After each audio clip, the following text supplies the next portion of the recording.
Islam is a religion of clear answers, or is it? Some of its deepest teachings raise questions that have been debated for centuries. If everything is predestined, do we really have free will? If Allah is infinitely merciful, why does hell exist? And if Islam respects other religions, why is it the only path to salvation? Today, we're diving into 4 paradoxes that will challenge the way you think. I'm Mira, and my job is to ask the hard questions. If faith is about truth, then we should be able to question everything, right? And I'm Imam Yusuf. I've studied Islamic theology for years, and trust me, these paradoxes aren't new, but once we break them down, they might make more sense than you think. Stick around, because the last paradox might make you question everything you thought you knew about Islam. If everything is already written, then do we really have a choice? Let's start with one of the oldest and most debated questions in Islam. All right, explain this to me. Islam teaches that Allah has already written everything. Our choices, our actions, even whether we'll go to heaven or hell. But at the same time, we're told that we're responsible for our own decisions. If my fate is already decided, how am I supposed to change it? If I make a mistake, was that really my fault? Or was it just part of the plan? The classic Qadar paradox, where free will and destiny seem to contradict each other. Here's the thing. Allah's knowledge doesn't take away your choice. Think of it like a teacher who already knows which students will pass and which will fail, but the students still have to take the test. Just because Allah knows the outcome doesn't mean He is forcing you to act a certain way. Okay, but that's not how it feels. If a criminal commits a crime and says, "It was Allah's will," can we really blame them? And if Allah already knows who will end up in hell, then doesn't that mean some people are doomed from the start? No matter what they do, they'll never make it to heaven. So how is that fair? That's the problem with seeing destiny as a trap. It's not about control, it's about knowledge. Imagine a book that records your future, but you still make every choice that leads to it. Allah's knowledge doesn't cause your actions, it just reflects them. And as for people being doomed, no one is forced into hell. Every person has guidance available to them, but they have to choose to accept it. But that's where it gets confusing. If Allah wants us to follow the right path, why doesn't He just make sure everyone chooses it? Wouldn't that be more merciful than letting people walk toward their own destruction? And if He already knows who will reject guidance, why give them life at all? Because free will is meaningless without the ability to reject it. If Allah forced us to choose good, then our choices wouldn't be real. Life is a test, not because Allah needs to see the results, but because we need to live through it to understand them. But speaking of tests, if Allah already knows everything, why does He need to test us at all? That's where the next paradox gets even trickier. So, if our choices are real, but our future is already written, how do we ever change our fate? But here's something even stranger. If Allah already knows everything, then why does He test us in the first place? If Allah already knows everything, including our final destiny, then why does He test us at all? Let's dive into this paradox. All right, help me out here. Islam teaches that Allah is all-knowing, past, present, future, everything. That means He already knows who will pass the test of life and who will fail. But if He already knows, why make us go through it? That's like a teacher giving a test when they already know who will pass. It feels unnecessary. If Allah knows my final destination, why not just put me there now instead of making me live through the struggle? Good question. But here's the thing. The test isn't for Allah, it's for us. Imagine a teacher who already knows which students are capable, but the students still need to take the test to prove it to themselves.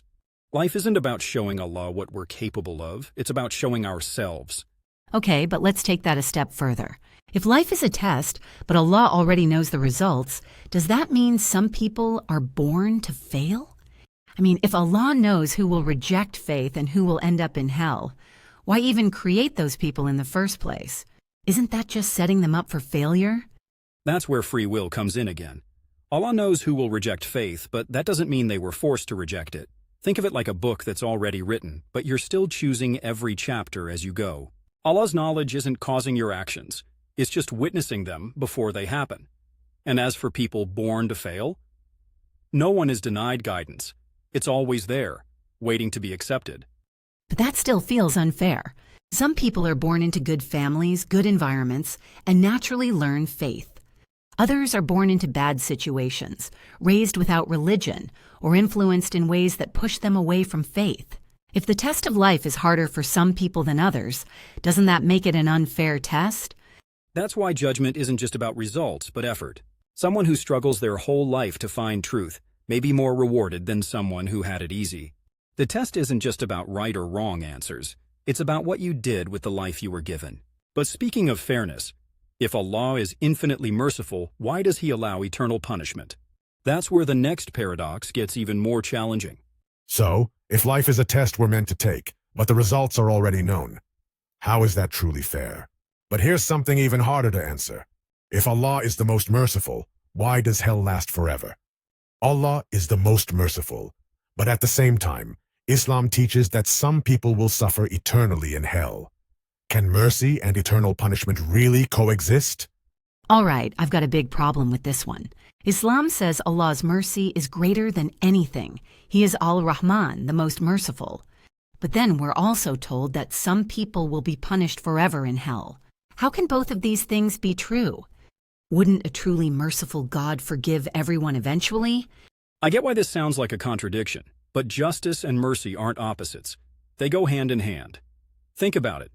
If someone commits horrible crimes, like hurting innocent people, should they just get away with it? Mercy doesn't mean ignoring justice. It means offering chances for forgiveness, but only if they're accepted. Okay, but that's exactly what confuses me. If Allah's mercy is infinite, then why does punishment have to be eternal? I mean, if even the worst people eventually regret their mistakes, wouldn't an all-merciful God forgive them at some point? Why does hell have to be forever? Because forgiveness has to be chosen. Allah constantly offers mercy, but some people reject it over and over again. If someone knows the truth, understands it, and still chooses to reject it, they're making a permanent decision. So the punishment isn't just about what they did, it's about what they chose to become. But that still feels extreme. Let's say someone messes up their whole life, but then realizes their mistakes in the afterlife. What if they truly regret it? Shouldn't a merciful God give them a second chance then? And if not, doesn't that mean mercy has a limit? Here's the thing. Everyone gets countless chances during life. Mercy is always there, but it has to be accepted before it's too late. If someone refuses to accept it, they're not just punished for their actions, they're living the consequences of their own choices. But speaking of contradictions, Islam teaches that it respects other religions, yet still says it's the only true path. How can both of those things be true? So, if Allah's mercy is limitless, why do some people still suffer forever? But here's another contradiction. If Islam acknowledges other faiths, why does it also say it's the only way to salvation? Islam teaches respect for other religions, but also says it's the only true path to salvation. How can both be true? Okay, this one really confuses me. Islam calls Christians and Jews people of the book, saying their faiths hold value and truth. But at the same time, Islam teaches that only Muslims will enter paradise. So, if other religions are respected but not enough to lead to salvation, isn't that just tolerance with conditions? I see what you're getting at. Islam does respect other religions, but it also claims to be the final, most complete revelation. Think of it like education. All schools teach knowledge. But if a newer, more complete version of the curriculum appears, wouldn't it make sense to follow that? Islam acknowledges previous scriptures, but believes its message is the final one meant for all of humanity. Okay, but let's say someone is a good person. They're kind, honest, they help others, but they never become Muslim. According to Islam, they don't go to paradise. How is that fair? If Islam truly respects other religions, shouldn't all righteous people be saved? That's why intention and opportunity matter. If someone never knew about Islam properly, or their circumstances made it impossible to understand, Allah's judgment is fair. But if someone knows the message, understands it, and still rejects it, they're making a conscious choice. Respect for other faiths doesn't mean they are all equally correct. It just means that people are judged fairly based on what they truly had the chance to believe. But that's exactly what feels contradictory. If Islam respects other religions, then shouldn't those other religions also be valid paths to God?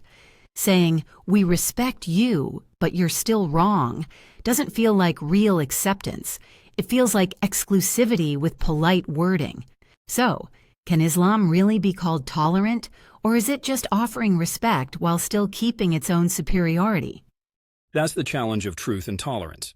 Islam teaches that respect and kindness apply to everyone, but that truth can still be absolute. It's not about forcing belief. It's about giving everyone the chance to find the truth for themselves. But now that we've explored all these paradoxes, is faith about logic or is it about something deeper? That's the final question I'll leave you with. So if Islam truly respects other religions, why is it still the only path to salvation? Let us know what you think in the comments. And if paradoxes like this blow your mind, click the next video. Because trust me, we have plenty more reality-breaking ideas waiting for you.